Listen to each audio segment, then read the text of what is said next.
आज घर में आई थी लिंगड़े की सब्ज़ी। इसे बहुत से लोग लिंगुड़ा बोलते हैं, कोई लिंगड़ा सब्ज़ी बोलता है, समझ में नहीं आता क्या नाम है। हम भी जो मन में आ जाता है वो बोल देते हैं, लिंगुड़ा या लिंगड़ा।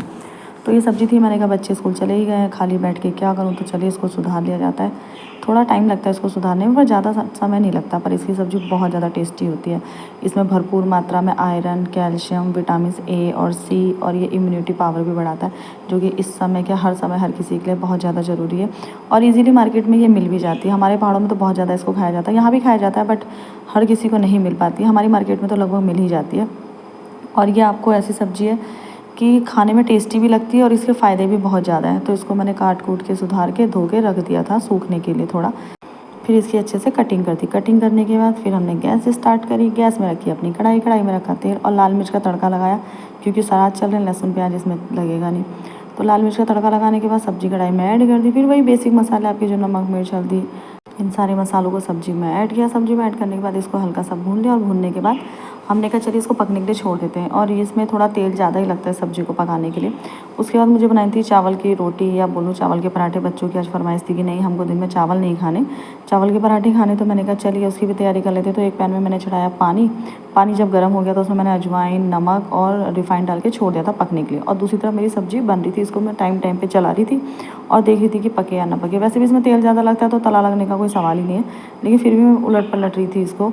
उसके बाद फिर पानी अच्छे से खौल गया था, तब मैंने इसमें चावल का आटा ऐड कर दिया, जितना मुझे बनाना था या जितना गूँथना था।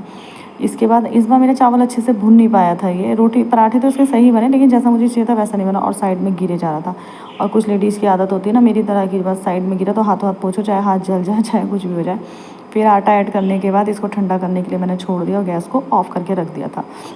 जब ये ठंडा हो गया, ठंडा होने के बाद फिर इसको मैंने परात में ट्रांसफ़र कर लिया। आप जिसमें भी आटा लगाते हो, गूँथते हो, उस बर्तन में आप इसको खाली कीजिए।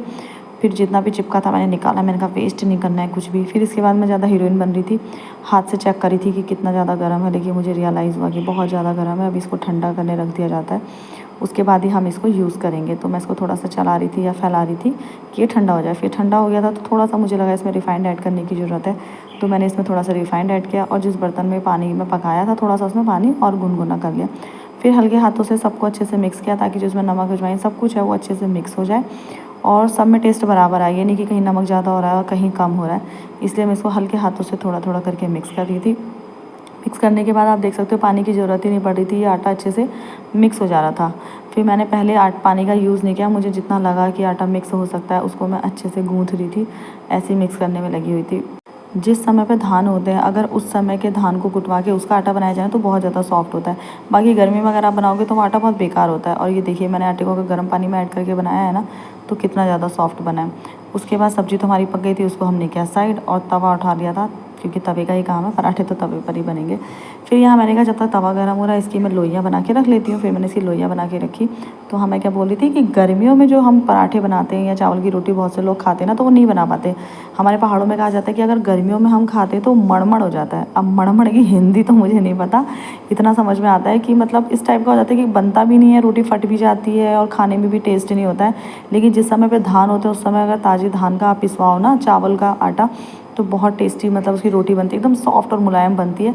तो और अगर आप मेरी तरह इस तरह से ट्राई करेंगे ना, ये भी मैंने एक चैनल में देखा था, तो वहाँ से मैंने वीडियो में देख के सीखा है कि आपको गर्म पानी में इसीलिए किया जाता है ताकि जो उसमें एक्स्ट्रा मॉइस्चर नहीं होता है, जो कड़ापन होता है या मैं कहूँ जो अजीब सा टेस्ट लाता है, वो चीज़ उड़ जाती है और ये इसको सॉफ्ट कर देता है। तो इस तरीके से आप बना के जब खाएंगे ना, तो देखिएगा आपकी रोटी बहुत ज़्यादा सॉफ्ट बनेगी। आप पराठे भी बना सकते हैं, बहुत ज़्यादा सॉफ्ट बनेंगे। और ये देखिए इजीली मेरे पराठे बन जाए थे। और इसको मैं थोड़ा सा पुश करके पका रही थी, क्योंकि चावल है अब अच्छे से पके या ना पके ना, तो थोड़ा सा दबा रही थी मैं चारों ओर से। मैंने कहा दबा के अच्छे से पका लेती हूँ, कच्चा नहीं रहना चाहिए, क्योंकि बच्चों के पेट में दर्द हो जाएगा। बच्चे के हम भी खाएंगे तो हमारे भी पेट में दर्द हो जाएगा। कभी भी आपको अगर बेमौसम में चावल की रोटी या चावल का पराठा खाने का मन करे ना, आप इस तरीके से ज़रूर बनाइएगा। और ट्रस्ट में बहुत टेस्टी बनते हैं और बहुत ज़्यादा सॉफ्ट बनते हैं और मज़ा भी आता है। अगर टेस्टी नहीं बनते तो मेरे बच्चे बोलते बनाने के लिए, जो कि खाने में इतने नखरे करते हैं, उनको भी बहुत ज़्यादा टेस्टी लगते हैं। तो इसीलिए उन्होंने फरमाइश करी थी कि बनाओ, मैंने भी बना दिया और मेरा भी मन करता। मैंने कहा चलो आज तो कुछ तुम लोगों ने मेरी पसंद का बोला। तो बच्चे तो खुश हो गए थे। बच्चों को तो उनकी पसंद का बना दो तो बच्चों का एक ही होता है, थैंक यू मम्मा, आप बहुत अच्छी हो। वरना ऑल टाइम मम्मा ना थैंक यू होता है ना मम्मा अच्छी होती है। मम्मा अगर फेवरेट कुछ बना दे तो बस मम्मा अच्छी है। अब इसके बाद आप देखो, मैंने आपको 2 पराठे बना के दिखाए, दोनों इतने सॉफ्ट हो रहे थे ना, ये एकदम से सॉफ्ट हो जा रहे थे। जैसे एक होता है ना कड़कड़ा सापन होता है, आप बनाओ टूट जाए या अजीब सा, ये बहुत ज़्यादा सॉफ्ट थे और इतने अच्छे थे ना, खाने में उससे भी ज़्यादा सॉफ्ट थे। अगर जिनके दांत ना हो ना तो वो लोग भी इजीली खा सकते हैं।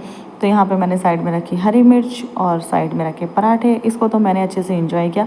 आप लोग भी इस बार घर में ट्राई कीजिएगा और मुझे ज़रूर बताइएगा कि आपके पराठे कैसे बने हुए, या अगर कोई दिक्कत आई है तो आप वो भी बताइएगा।